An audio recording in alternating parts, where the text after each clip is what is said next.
बहुत स्वागत है दोस्तों आप सभी का।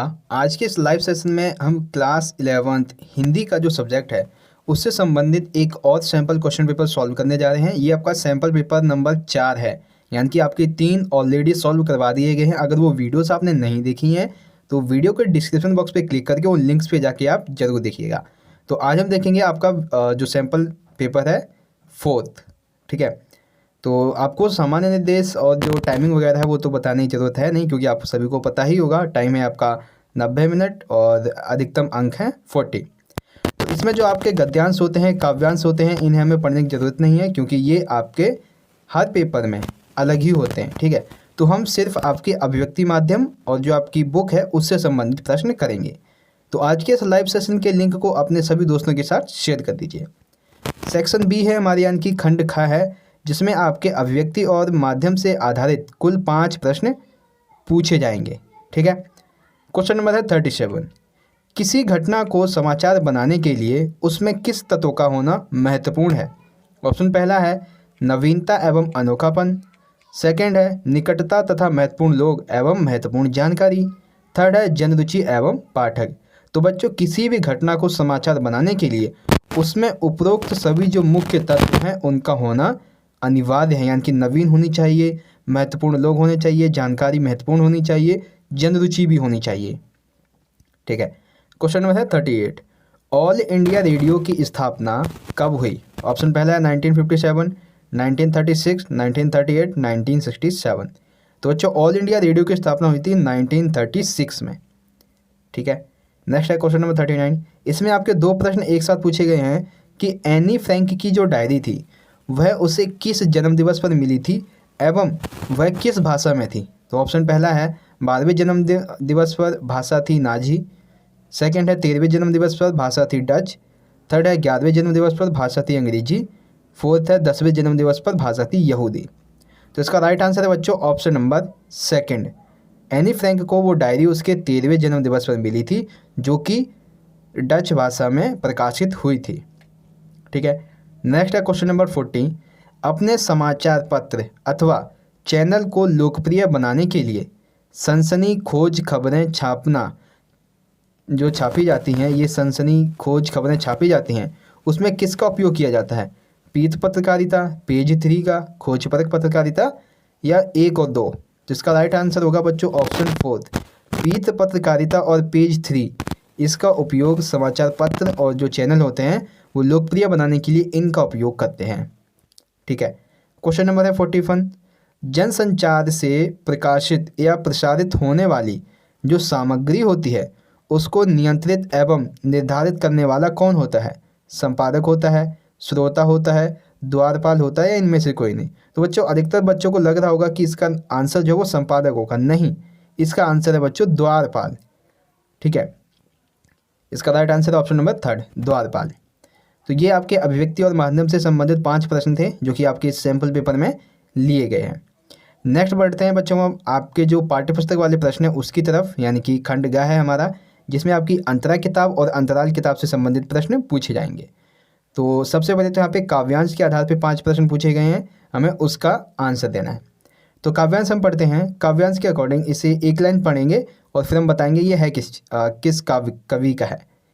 तो इससे पढ़ते हैं। अरे इन दोहु न राह न पाई, हिंदू अपनी करे बड़ाई, गागर चून न देई, बैसा के पाए तन सोवे, यह देखो हिंदुआई, मुसलमान के पीर औलिया, मुर्गा मुर्गी खाई, काला केरी बेटी व्याए, घर ही में करे सगाई, बाहर से एक मुर्दा लाए, धोए धाए चढ़वाई, सब सखियाँ मिली जेवन, बैठी घर भर करे बड़ाई, हिंदुअन की हिंदुआई, देखी तुर्कन की तुर्काई, कहे कबीर सुनो भाई, साधु कौन रहा है जाई।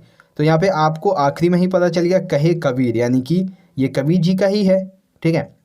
तो अब हम इसमें पढ़ते हैं जो प्रश्न पूछे गए उनके बारे में। तो देखिए प्रश्न नंबर है 42। कबीरदास जी ईश्वर का निवास स्थान कहाँ बताते हैं? प्रत्येक स्थान एवं प्रत्येक जीव में, मंदिर में, मस्जिद में या फिर गिरजाघर में? तो बच्चों, कबीरदास जी जो हैं वो ईश्वर का निवास स्थान बताते हैं प्रत्येक स्थान में, प्रत्येक जीव में। तो ऑप्शन पहला हमारा राइट हो जाएगा। नेक्स्ट है क्वेश्चन नंबर 43। मुसलमान के पीर औलिया, मुर्गा मुर्गी खाई, इसके माध्यम से कबीरदास जी किसकी निंदा कर रहे हैं? ऑप्शन पहला है जीव हत्या एवं मांस सेवन की। दूसरा है त्यौहार, त्यौहार में दी जाने वाली जो बलियाँ होती है, जैसे ईद हो गया, ठीक है, बकरीद हो गया, ऐसे में जो बलि दी जाती हैं उसकी यहाँ पे आलोचना की गई है। तीसरा है केवल मुर्गा और मुर्गी नहीं खाने चाहिए, इसके बारे में है।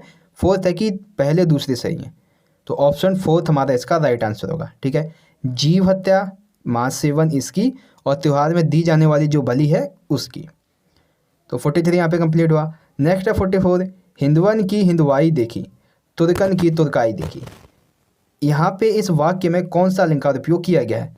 तो देखिए हिंदू, ठीक है, और हिंदुआई यानी कि हा जो है वो 2 बार आया है, तुर्कन और तुर्काई इसमें भी ता 2 बार आया है, ता और आ। तो यानी कि जहाँ पे जो वर्ड होता है वो एक से अधिक बार आए तो उसे क्या कहते हैं? अनुप्रास अलंकार। तो हमारा थर्ड ऑप्शन इसका राइट हो जाएगा, अनुप्रास अलंकार यहाँ पे उपयोग किया गया है।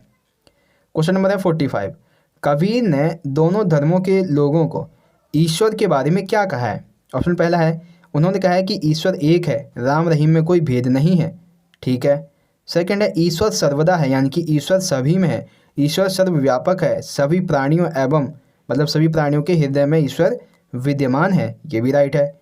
थर्ड है, ईश्वर को पाने का एकमात्र मार्ग जो कबीर जी के द्वारा बताया गया है वो है सिर्फ उनकी भक्ति करना, ये बाहरी आडंबर अंधविश्वास को छोड़ के सिर्फ उनकी भक्ति कीजिए। और फोर्थ है उपरोक्त सभी। तो कबीर जी ने ईश्वर के बारे में दोनों धर्मों के लोगों को उपरोक्त सभी बातें कही हैं, ठीक है। नेक्स्ट है क्वेश्चन नंबर 46, कहें कबीर सुनो साधु भाई कौन रहाया जाए। कहें कबीर सुनो भाई साधु कौन रहाया जाए। कबीर दास जी इस अंतिम पद में किस राह की बात कर रहे हैं? ऑप्शन पहला है, हिंदू और मुस्लिम की सही राह की। सेकंड है, एक ऐसी राह की जिसमें मानव धर्म ही सर्वोपरि हो। थर्ड है, मुस्लिम धर्म की राह की। फोर्थ, हिंदू धर्म। तो बच्चों, कहे कबीर सुनो भाई साधु कौन राह है जाए, इसके माध्यम से कबीर जी कहना चाहते हैं कि एक ऐसी राह हो जिसमें ना कोई धर्म, ना कोई जाति, ना ही तो अमीर गरीब, इसमें सभी मानव जो है वो सर्वोपरि हो, यानी कि मानव धर्म सर्वोपरि हो, वो एक ऐसी राह की बात कर रहे हैं, ठीक है। तो यहाँ पे जो है वो आपका कबीर वाला जो मतलब कि काव्य वाला जो यहाँ पे पार्ट है वो कंप्लीट होता है, जिसमें आपके 5 प्रश्न थे। देन आगे जो आएगा हमारा अब वो है आपके जो चैप्टर है यानी कि गद्यांश से संबंधित है। तो ये गद्यांश एक बार हम इसे पढ़ते हैं, छोटा सा है। सबके सब हंसेंगे कि हामिद, अब देखिए जैसे ही आपने पढ़ा कि हामिद ने चिमटा लिया, यानी सिंपल सा आपको पता चल गया ये ईदगाह से संबंधित है, ठीक है। तो अब इससे संबंधित आपको कुल 5 प्रश्नों के उत्तर देने होंगे। तो चलिए देखते हैं कौन से प्रश्न हैं। क्वेश्चन नंबर है 47, मेले में जो हामिद के दोस्त हैं उन्होंने क्या क्या खरीदा था, इस बारे में कौन सा कथन सही है? ऑप्शन पहला है, महमूद ने सिपाही खरीदा और नूरे ने वकील खरीदा, राइट है। सेकंड है, मोहसिन ने बिस्ती खरीदी। थर्ड है, सम्मी ने धोबिन। और फोर्थ, उपरोक्त सभी। तो बच्चों, मेले में हामिद के दोस्तों ने उपरोक्त सभी वस्तुएं खरीदी थी, यानी कि महमूद ने सिपाही खरीदा, नूरे ने वकील खरीदा, मोहसिन ने बिस्ती खरीदी और सम्मी ने धोबिन खरीदी, ठीक है। आई होप 47 आपको समझ में आ गया होगा। क्वेश्चन नंबर है 48, दुकानदार ने हामिद को चिमटा कितने पैसे का बताया और कितने पैसे का दिया? ऑप्शन पहला है, 5 पैसे का बताया और 3 पैसे में दिया। 3 पैसे में बताया और 3 पैसे में ही दे दिया। 6 पैसे का बताया और 3 पैसे में दिया। 4 पैसे का बताया और 3 पैसे में दिया। तो इसका राइट आंसर है बच्चों ऑप्शन नंबर थर्ड। पहले दुकानदार ने जो था हामिद था उसे 6 पैसे का चिमटा बताया और फिर बाद में 3 पैसे का उसे दे दिया।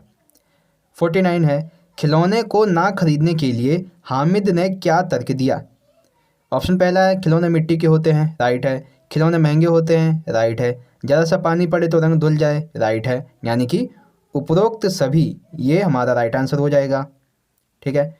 52 है, क्वेश्चन नंबर 50 है हमारा, हामिद के चिमटे से कौन प्रभावित होकर अपना खिलौना बदलने के लिए तैयार हो जाता है? महमूद, शम्मी, मोहसिन या फिर नूरे? तो इसका राइट आंसर है ऑप्शन नंबर सेकंड। हामिद के चिमटे से जो शम्मी था वो अपनी जो धोबिन था उसको बदलने के लिए तैयार हो जाता है, ठीक है। 51 है, हामिद ने अपने चिमटे की उपयोगिता सिद्ध करते हुए कौन सा तर्क दिया? ऑप्शन पहला है, मेरा चिमटा तुम लोगों के सारे खिलौनों की जान निकाल सकता है, राइट है। सेकंड है, मेरा चिमटा मोहसिन की बिस्ती की सारी पसलियां चूर चूर कर सकता है, राइट है। मेरा चिमटा आग में पानी में, आंधी में और तूफान में डटकर खड़ा रह सकता है, तो ये भी राइट है। यानी कि हामिद ने अपने चिमटे की उपयोगिता सिद्ध करते हुए उपरोक्त सभी तर्क दिए। ऑप्शन 4 हमारा राइट हो जाएगा। तो ये आपके कुछ प्रश्न थे जो ईदगाह चैप्टर से संबंधित है, यानी कि ये जो आपका गद्यांश लिया गया है उससे संबंधित है। आगे बात करते हैं, जो हमारे अगले प्रश्न है, ये आपकी किताब है अंतरा की, उसके काव्य और गद्य खंड से टोटल 6 प्रश्न लिए जाएंगे, ठीक है, जिसमें से आपको 4 प्रश्नों के उत्तर देने हैं। क्वेश्चन नंबर है 52। भोजन के दौरान सिद्धेश्वरी एवं मुंशी जी की असंबद्ध बातें, ठीक है, जो कि इस यहाँ पे जो मूल विषय है, या मूल विषय एवं अभाव, इसके कारण जो इसमें बातें बोली जाती थी वो इनमें से कौन सी शामिल नहीं है। ऑप्शन पहला है प्रमोद की कॉलेज की पढ़ाई, बारिश का ना होना, मक्खियों का होना, फूफा की बीमारी एवं गंगा शरण बाबू की लड़की की शादी। तो बच्चों यहाँ पे देखिए, जो प्रमोद है वो सबसे छोटा लड़का है जो कि कुपोषण का शिकार है और वो खाट पे पड़ा हुआ है, तो सिंपल सी बात है वो कॉलेज तो जाएगा नहीं। तो यहाँ पे कौन सी संबंध बात नहीं है, वो है ऑप्शन पहली, प्रमोद की कॉलेज की पढ़ाई। 53 है लेखक ने टॉर्च बेचने वाली कंपनी का नाम आखिर सूरज छाप ही क्यों रखा। ऑप्शन पहला है जिस प्रकार संसार को प्रकाशित सूर्य करता है उसी प्रकार लेखक पाठकों को कंपनी के प्रति आश्वासन प्रदान करना चाहता था, राइट है। सेकंड है सूर्य का प्रकाश अंधेरा खत्म करता है, उसी तरह टॉर्च भी प्रकाश करने में काम आती है, राइट है। थर्ड है लेखक ने अपनी कंपनी को सर्वश्रेष्ठ रखने के लिए टॉर्च को सूर्य से अधिक शक्तिशाली बताया, ये गलत है, ठीक है। तो यहाँ पे हम देखेंगे लेखक ने टॉर्च बेचने वाली कंपनी का नाम सूरज छाप क्यों रखा, तो ऑप्शन 4 हमारा इसका राइट होगा, यानी कि पहला और दूसरा, इसकी वजह से लेखक ने सूरज छाप टॉर्च नाम रखा कंपनी का। नेक्स्ट है क्वेश्चन नंबर 54। भौरे भांति कुंजन बन गए हैं पद में कवि ने जो वसंत ऋतु है उसका वर्णन करते हुए कौन सी विशेषता बताई है। ये आपका पद्माकार वाला जो काव्य है उससे लिया गया है, तो वसंत ऋतु की कौन सी विशेषता बताई गई है, यहाँ पे देखते हैं। पहला ऑप्शन है समस्त प्रकृति राग रस और रंग में पूरित हो उठी है, राइट है। मन व शरीर में एक उत्साह का संचार हुआ है, राइट है। थर्ड है बगीचों में भंवरों का मधुर शोर, आम के वृक्ष पर बौर लगना एवं विभिन्न रंगों के फूल खिलने लगते हैं, राइट है। तो यहाँ पे कौन सी विशेषता बच गई, ऑप्शन 4। तो कवि जो हैं वो वसंत ऋतु का वर्णन करते हुए कौन सी विशेषता नहीं बताते हैं, वो है 4th, क्योंकि मल्हार राग जो है वो वसंत ऋतु में नहीं गाया जाता, वो सावन के महीने में गाया जाता है, ठीक है। तो ऑप्शन 4 हमारा राइट आंसर हो जाएगा, जो कि विशेषता नहीं है। क्वेश्चन नंबर है 55। खेलन में को काको गुसैया कविता में जो श्री कृष्ण के अधर हैं उसकी तुलना सेज से क्यों की गई है। ऑप्शन पहला है गोपिया के अनुसार मुरली ने कृष्ण के अधरों को सेज बना लिया है तथा वह आराम फरमा रही है एवं कृष्ण के होठ बहुत कोमल हैं जिन्हें पीड़ा पहुंच रही होगी। सेकंड, कृष्ण के अधर सेज पर आराम फरमा रहे हैं। थर्ड है कृष्ण का मुरली के प्रति प्रेम भाव। फोर्थ है गोपियों का कृष्ण की मुरली को चुराकर उन्हें तंग करना। तो यहाँ पे खेलन में को काको गुसैया में जो श्री कृष्ण है उनके अधरों की तुलना सेज से इसलिए की गई है क्योंकि गोपियों के अनुसार जो मुरली है उसने कृष्ण के अधरों को सेज बना लिया है और वह आराम फरमा रही है एवं जो श्री कृष्ण के होठ हैं उन्हें काफ़ी पीड़ा पहुंच रही है, ठीक है। तो ऑप्शन फर्स्ट हमारा इसका राइट आंसर हो जाएगा। क्वेश्चन नंबर 56 है हमारा, बाबूजी बाबूजी किए रहता है, बोला बाबूजी देवता के समान है, यह कथन किस पात्र की विशेषता को दर्शाता है। मोहन, रामचंद्र, मुंशी या प्रमोद। तो ये जो कथन है वो रामचंद्र की विशेषता को दर्शाता है, ठीक है। जब मुंशी जी खाना खा रहे होते हैं तब ये जो बात है वो सिद्धेश्वरी मुंशी जी से कहती है कि बाबूजी बाबूजी ये किए रहता है, बोला बाबूजी देवता के समान है, तो वो रामचंद्र के बारे में बात कर रहे थे, ठीक है।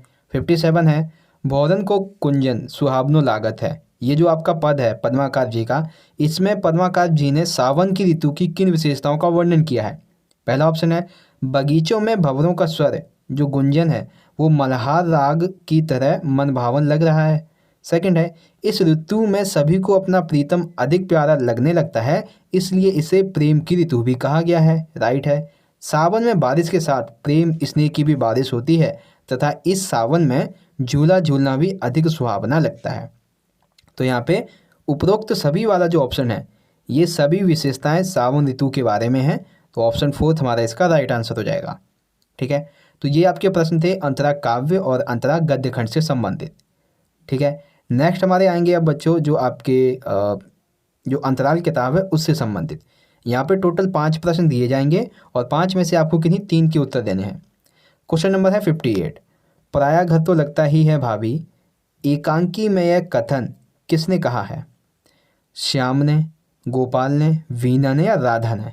तो ये कथन जो है कि पराया घर तो लगता ही है भाभी, ये कथन श्याम ने कहा है और किससे कहा है? वीणा से कहा है। ठीक है, 59 है। खड़े गांव से आए हो जो खड़े खड़े ही बात करोगे, एकांकी में ये श्याम से कथन कौन करता है? तो बच्चों श्याम जो है जो वापस घर आता है बरसात में और फिर अपनी भाभी से कहता है कि जल्दी जल्दी चाय बना के लाओ, ऐसा कुछ। ठीक है, तो वीणा जो होती है ये कथन वीणा कहती है कि खड़े गांव से आए हो जो खड़े खड़े ही सारी बातें करोगे, पहले जाओ ये बरसाती उतार दो, दूसरे कपड़े पहन के आ जाओ और फिर हम बैठ के बात करेंगे। तो ये कथन जो है वीणा कहती है श्याम से। ठीक है, क्वेश्चन नंबर है 60। बिजली का चूल्हा जो कि 16 रुपये का आया था, ठीक है, ये आपको प्रश्न पता चल गया कितने रुपए का? 16 का। इसके लिए अम्मा जी से क्या कहा गया था? ये चूल्हा सुबह की चाय बनाने के लिए लाया गया है, अंडे उबालने के लिए लाया गया है, अंडे का हलवा बनाने के लिए लाया गया है या फिर गर्म पानी करने के लिए लाया गया है? तो अम्मा जी से कहा गया था कि ये जो चूल्हा है वो सुबह की चाय बनाने के लिए लाया गया है, क्योंकि जो चाय थी वो किचन में बनती थी और किचन से जब तक वो रूम तक पहुंचती थी तो वो ठंडी हो जाती थी। इसलिए ये बिजली का स्टोव, बिजली का चूल्हा मैं इस कमरे में इसीलिए रख रहा हूँ ताकि जो चाय है वो गरम गरम मैं पी सकूँ। ठीक है, 61 है। प्रस्तुत एकांकी में, अंडे के छिलके एकांकी में कौन सा पात्र सिगरेट पीता है? गोपाल, श्याम, माधव, राधा? तो इसका राइट ऑप्शन है गोपाल जो है वो एकांकी में सिगरेट पीता है। क्वेश्चन नंबर है 62 एंड सबसे आखिरी है। राधा के चरित्र की विशेषता क्या है? ठीक है, ऑप्शन पहला है आपका राधा बड़ों का आदर सम्मान करती है, राइट है। उसे पढ़ने का भी शौक है, राइट है। वह सभी की बातों को जानती है एवं किसी से कुछ नहीं कहती है। तो राधा के चरित्र की उपरोक्त सभी विशेषताएं यहाँ पे हमें दिख रही हैं। ठीक है, तो इस तरह से आपका ये क्वेश्चन नंबर 62 भी खत्म हो गया एंड आपका जो आज का सैम्पल पेपर था उसका वीडियो, उसका लाइव सेशन, उसका PDF यहाँ पे खत्म होता है। एंड मैं आशा करता हूँ कि आज के ये लाइव सेशन, आज का ये क्वेश्चन पेपर जो है उससे आपकी अच्छी प्रैक्टिस हो गई होगी। वीडियो अच्छी लगी तो लाइक कीजिएगा ज़्यादा से ज़्यादा अपने सभी दोस्तों को, और अगर आप चैनल पे नए आ गए हैं और चैनल को सब्सक्राइब नहीं किया तो कर लीजिएगा। हम मिलेंगे नेक्स्ट वीडियो में, तब तक के लिए आप पढ़ते रहिए, अपना ख्याल रखिए। धन्यवाद। जय हिंद, वंदे मातरम।